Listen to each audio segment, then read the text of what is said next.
Good morning students. पिछले lecture में हम लोगों ने सीखा था electric field due to a charged wire, और इसमें हम लोगों ने यह भी जाना था कि किस तरह से एक एक्सटेंडेड चार्ज के कारण या यूनिफॉर्मली डिस्ट्रीब्यूटेड चार्ज के कारण इलेक्ट्रिक फील्ड निकाला जा सकता है किसी भी पॉइंट पर। हम लोग पहले पॉइंट चार्ज के कारण इलेक्ट्रिक फील्ड निकालते हैं, फिर इसको इंटीग्रेट करते हैं। इंटीग्रेशन में भी हम लोगों ने सीखा था कि अगर एलिमेंट चेंज करने के कारण direction of electric field change करता है तो डायरेक्ट इंटीग्रेशन हम लोग नहीं कर सकते। उस एलिमेंट के इलेक्ट्रिक फील्ड को पहले दो कंपोनेंट में तोड़ते हैं और फिर दोनों कंपोनेंट को अलग अलग इंटीग्रेट करते हैं नेट इलेक्ट्रिक फील्ड निकालने के लिए। फिर बाद में हम लोग उसको वेक्टर की मदद से ऐड कर सकते हैं। इस लेक्चर में हम लोग सीखेंगे electric field due to a circular charge ring on axial line at a point.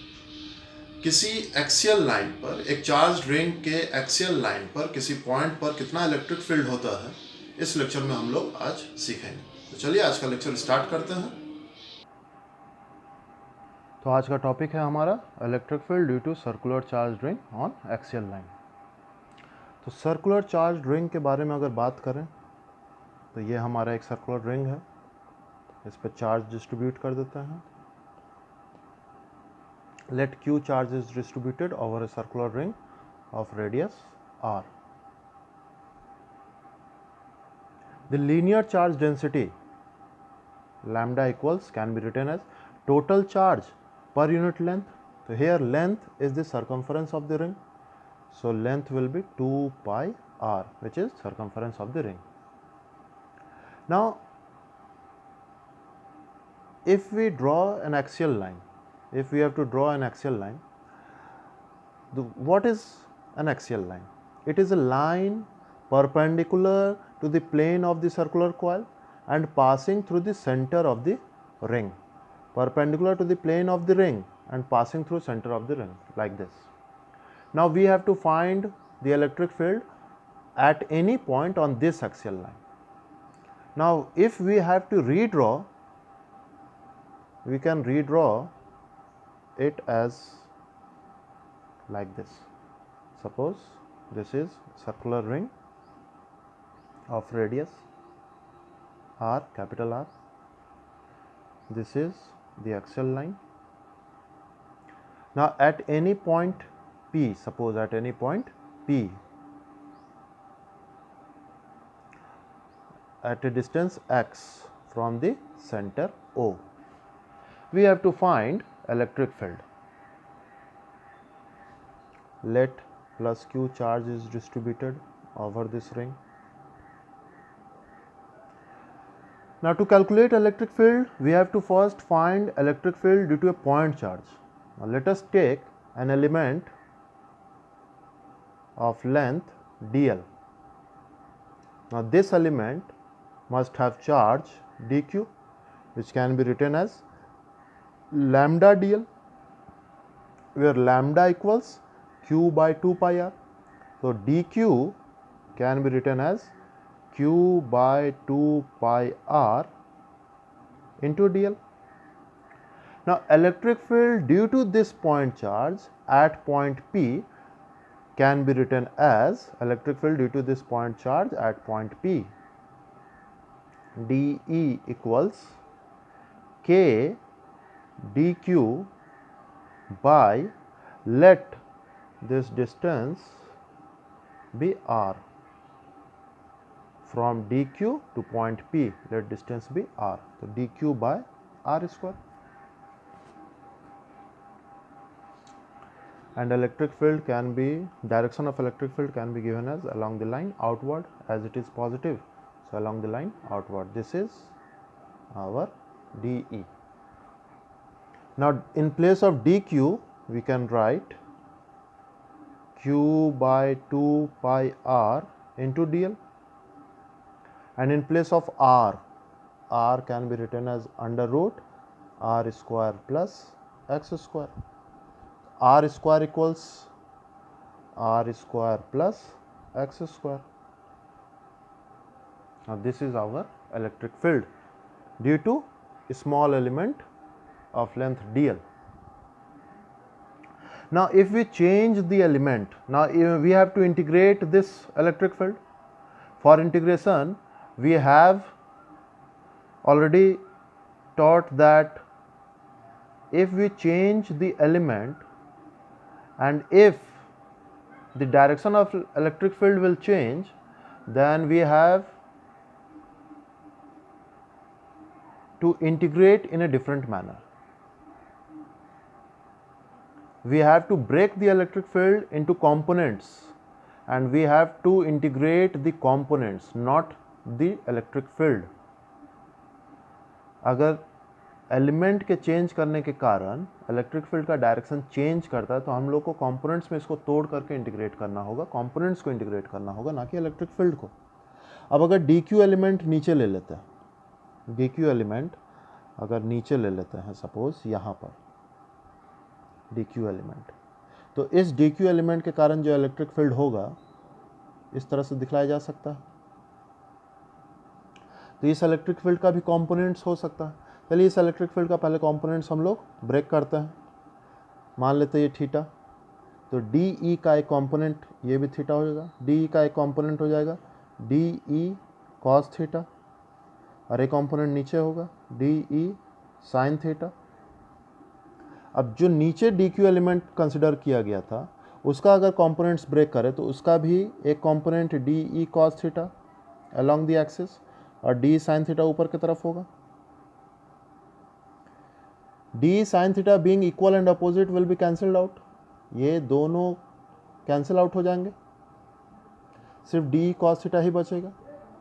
तो हम लोग इस तरह से लिख सकते हैं कि D E can be resolve into two components, D E cos theta and D E sine theta. D sine theta component being equal and opposite will cancel out each other and net electric field is only due to cos theta component. So net electric field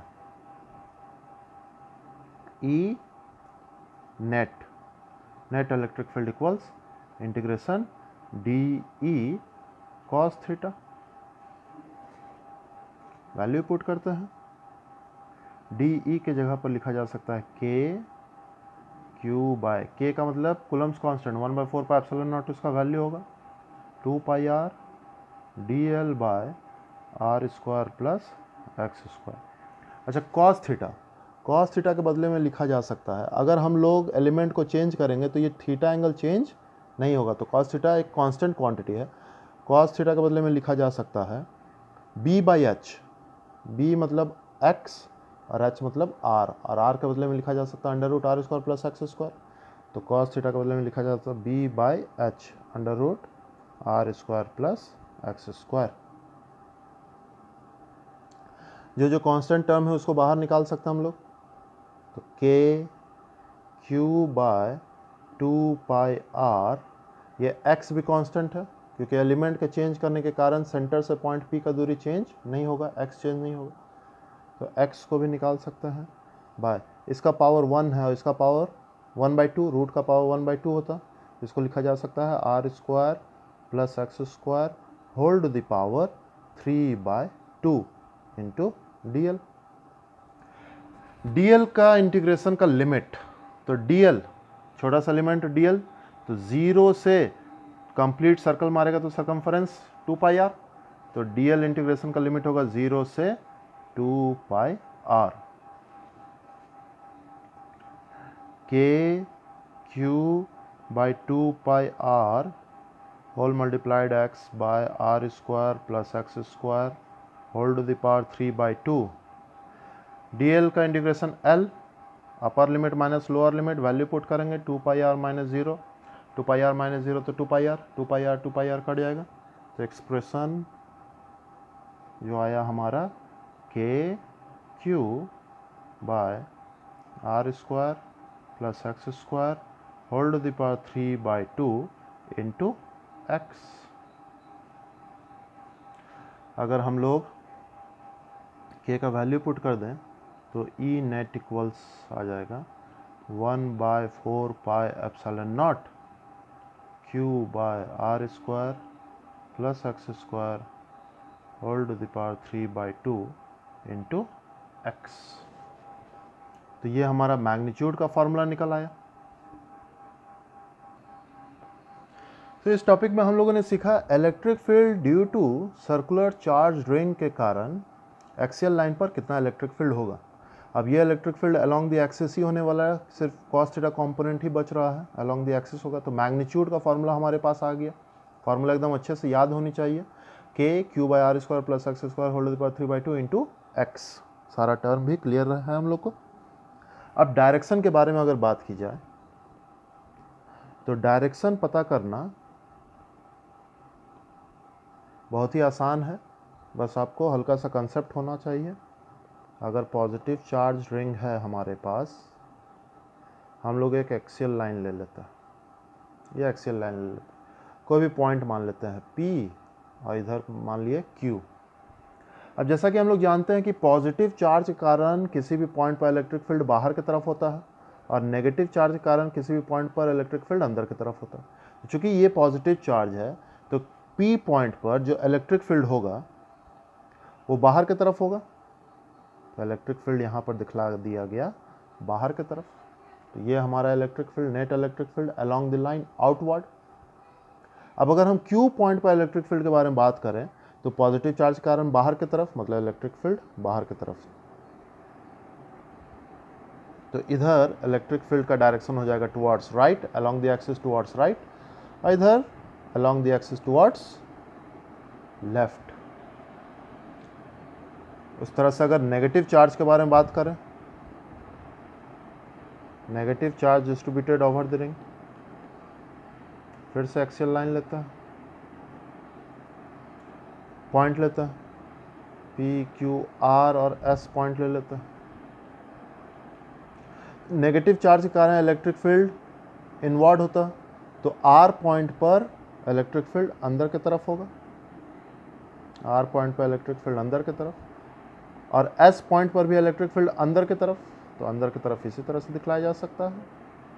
तो इस R point पर electric field का direction left की तरफ होगा और S point पर electric field का direction right, towards right, along the axis, हमेशा अलोंग द एक्सिस ही होगा, टुवर्ड्स राइट या टुवर्ड्स लेफ्ट। तो आप लोग आसानी से बता सकते हैं इलेक्ट्रिक फील्ड एक पॉजिटिव चार्ज रिंग के कारण या नेगेटिव चार्ज रिंग के कारण एक्सियल लाइन पर इलेक्ट्रिक फील्ड का डायरेक्शन क्या हो सकता है।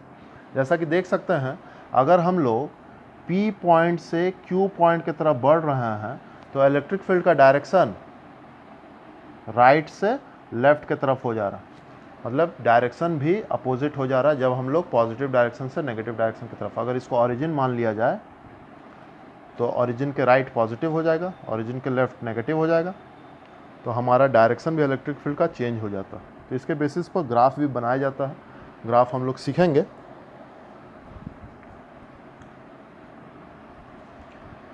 आगे बढ़ते हैं, केसेस हम लोग डील करते हैं। केसेस, पहला केस हम लोग डील करने वाले हैं एट सेंटर। अगर हम लोग सेंटर के बारे में बात करें तो चलिए फिगर में चलते हैं। P पॉइंट, जैसा कि हम लोग को दिख रहा है P पॉइंट यहाँ पर है। अगर P पॉइंट को हम लोग सेंटर पर लेकर जाएं तो देख सकते हैं कि x का वैल्यू कम होता चला जा रहा है और सेंटर पर जाकर के x का वैल्यू क्या हो जाने वाला है, 0। तो हमारा जो फॉर्मूला निकला उसमें x का वैल्यू को 0 पुट कर देना, k Q by r square plus x square whole to the power. तो यहाँ पर x का वैल्यू अगर 0 पुट करेंगे तो 0 मल्टीप्लाइड बाय एनीथिंग पूरा 0, तो सेंटर पर जा करके दैट इज़ x हमारा हो जाएगा 0। तो हमारा जो इलेक्ट्रिक फील्ड होगा ई नेट वो हो जाने वाला है सेंटर पर 0। इसको लॉजिकली भी समझा जा सकता है। अगर हमारे पास एक सर्कुलर रिंग है, चार्ज रिंग है, पॉजिटिव चार्ज डिस्ट्रीब्यूटेड है, तो सेंटर पर अब इस चार्ज के कारण अगर इलेक्ट्रिक फील्ड नीचे की तरफ होगा तो इस चार्ज के कारण इलेक्ट्रिक फील्ड ऊपर की तरफ, तो दोनों एक दूसरे को कैंसिल आउट करेगा, सब तरफ से इलेक्ट्रिक फील्ड एक दूसरे को कैंसिल आउट करेगा, तो नेट इलेक्ट्रिक फील्ड कितना हो जाने वाला है, 0। एक्सप्रेशन से भी नेट इलेक्ट्रिक फील्ड 0 हमारा निकल रहा है। अब अगर हम इन्फिनिटी पर चले जाए, point number 2, at far point, at infinity,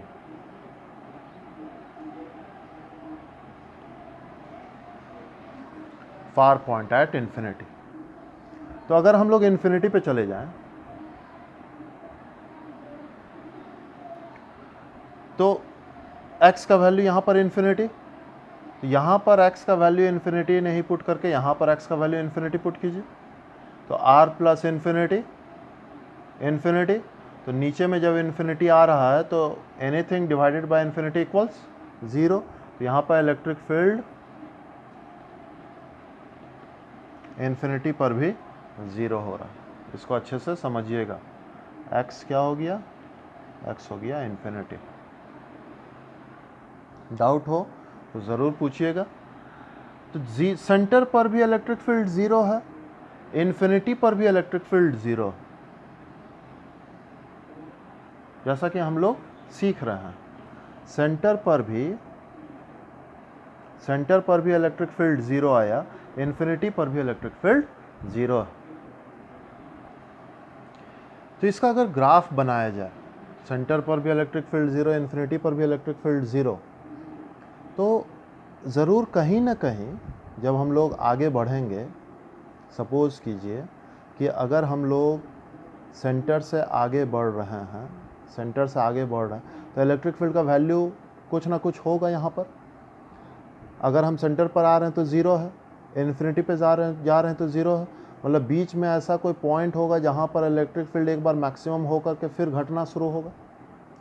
अगर इसका ग्राफ बनाया जाए तो ग्राफ इस तरह का बनेगा।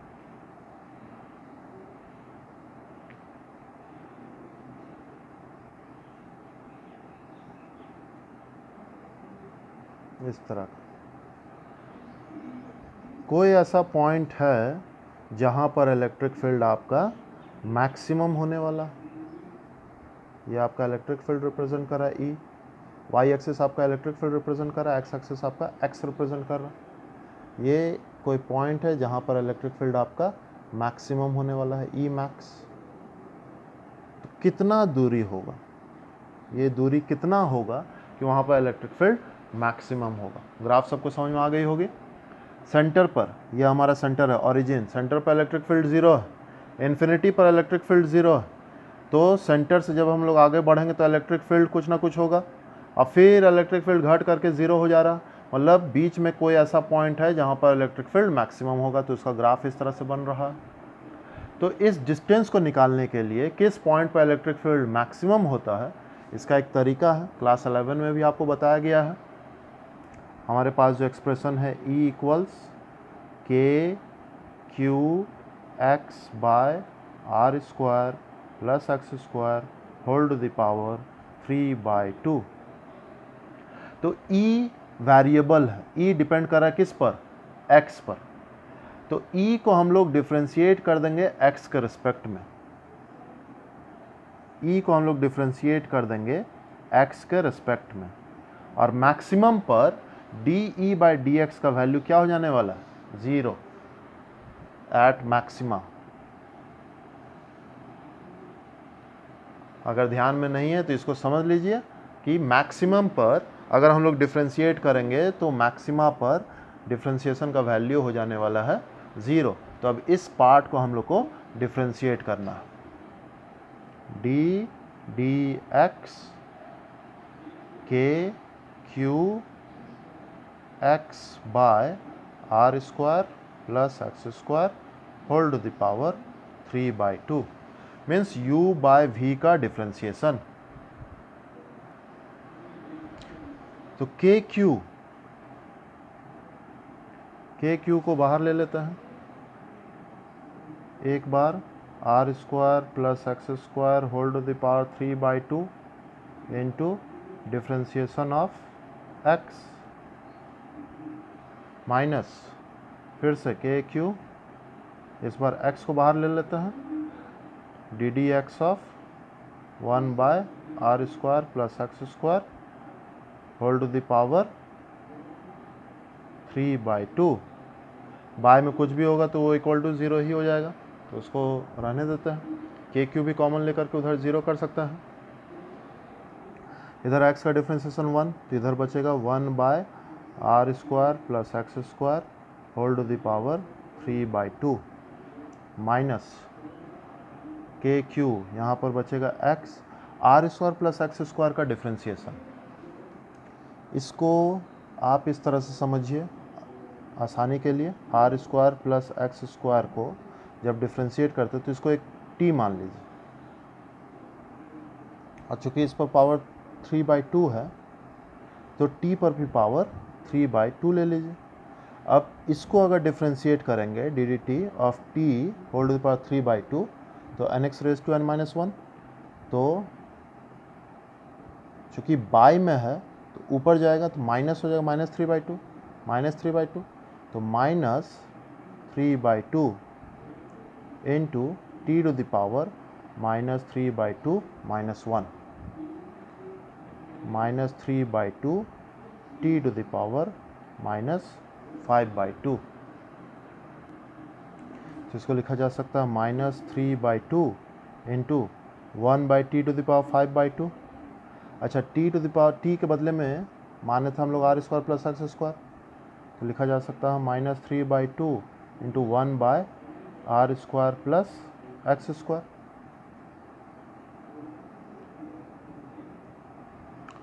अच्छा, 1/r square plus x square का डिफ्रेंशिएशन तो इतना आया, फिर एक्स स्क्वायर को डिफ्रेंशिएट करेंगे तो एक्स स्क्वायर का डिफ्रेंशिएशन आ जाएगा 2x। इसको अच्छे से समझिएगा डिफ्रेंशिएशन को। तो इतना का डिफ्रेंशिएशन बेसिकली आया इतना, तो इसके जगह पर ये वैल्यू हम लोग यहाँ पर पुट करेंगे -3/2, तो यहाँ पर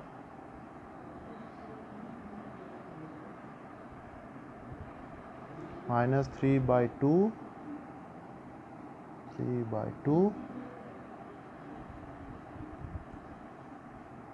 यहाँ पर प्लस होगा 3/2 x इंटू 2x by are square plus x square whole to the power 5/2 equal to 0। इसको बॉक्स में कर लीजिएगा।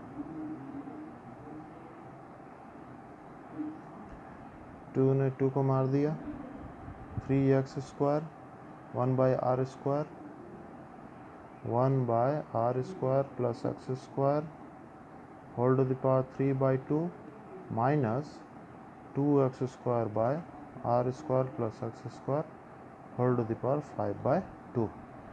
1/r square plus x square whole to the power 3/2 को कॉमन लिया जा सकता है, इससे बचेगा 1 माइनस 2x स्क्वायर, इसमें r square plus x square equal to 0। तो एक्सप्रेशन एलसीएम ले लेंगे, r square plus x square minus 2x square, ये पूरा उधर चला जाएगा इक्वल टू 0। तो ये मिलेगा 2x स्क्वायर, अच्छा 3 है, 3x स्क्वायर यहाँ पर है, 3x स्क्वायर कर दीजिए इसको, 2x स्क्वायर उधर जाएगा, r square equals to 2x square और x equals to r square by 2 और x equals to plus minus r by root 2। मतलब पॉजिटिव डायरेक्शन में प्लस r बाय रूट 2 पर मैक्सिमम होगा at x equals plus minus r by root 2 e will be maximum. इस point पर हमारा E max होगा। तो जो ग्राफ बनाया गया था, जो ये डिस्टेंस बताया गया था, तो ये डिस्टेंस हो जाएगा r by root 2 positive direction में, और नेगेटिव डायरेक्शन में हो जाएगा r बाय रूट 2। तो at r by root 2 from centre electric field will be maximum. तो ये पॉइंट पूछा जा सकता है आपसे। तो इस लेक्चर में हम लोगों ने सीखा कि एक चार्ज रिंग के एक्सियल लाइन के किसी पॉइंट पर कितना इलेक्ट्रिक फील्ड होगा, उसका मैग्नीट्यूड, डायरेक्शन हम लोगों ने सीखा, सेंटर पर इलेक्ट्रिक फील्ड कितना होगा, इन्फिनिटी पर इलेक्ट्रिक फील्ड कितना होगा, ग्राफ कैसे प्लॉट करेंगे हम लोग, और किस पॉइंट पर सेंटर से कितने दूरी पर इलेक्ट्रिक फील्ड हमारा मैक्सिमम होगा, उसको निकालने का तरीका भी सीखा, और वो डिस्टेंस भी हम लोग निकाल लिए कि इस डिस्टेंस पर इलेक्ट्रिक फील्ड हमारा मैक्सिमम होने वाला है। याद रखिएगा, जब भी आपसे पूछा जाए मैक्सिमम, तो आपको क्वांटिटी को डिफ्रेंशिएट करना होता है एक्स के रिस्पेक्ट में, जो हमारा वेरिएबल है उसके रिस्पेक्ट में, और उस डिफरेंशियल को हमको ज़ीरो के साथ इक्वेट कर देना होता है, तो मैक्सिमा का हमको पॉइंट मिल जाता है। इन्फिनिटी एक रिलेटिव टर्म है, इसको भी ध्यान में रखिएगा। इन्फिनिटी एक रिलेटिव टर्म है। सपोज करो कि हमारे पास एक वायर है 1 मीटर का और एक डिस्टेंस पर पॉइंट है, वो डिस्टेंस है 1 मिलीमीटर का। तो इस वायर का लेंथ के रिस्पेक्ट में ये डिस्टेंस बहुत ही छोटा हो जाता है, तो हम लोग इस वायर को इन्फिनिटी कंसिडर कर सकते हैं। तो इन्फिनिटी एक रिलेटिव टर्म, हम लोग इसको रिलेट करके इन्फिनिटी मान सकते हैं। तो उसी तरह से infinity x equals to infinity का मतलब हो गया यहाँ पर आर का जो वैल्यू होगा, जो रेडियस है आर का जो वैल्यू होगा वो बहुत ही छोटा हो जाएगा एक्स के रिस्पेक्ट में, तो इसको हम लोग इन्फिनिटी कंसिडर कर सकते हैं। तो इसको फिर से आप लोग रिवाइज कर लीजिएगा, प्रैक्टिस कर लीजिएगा लिख करके, बहुत ही इंपॉर्टेंट है ये। Till then stay safe, stay at home.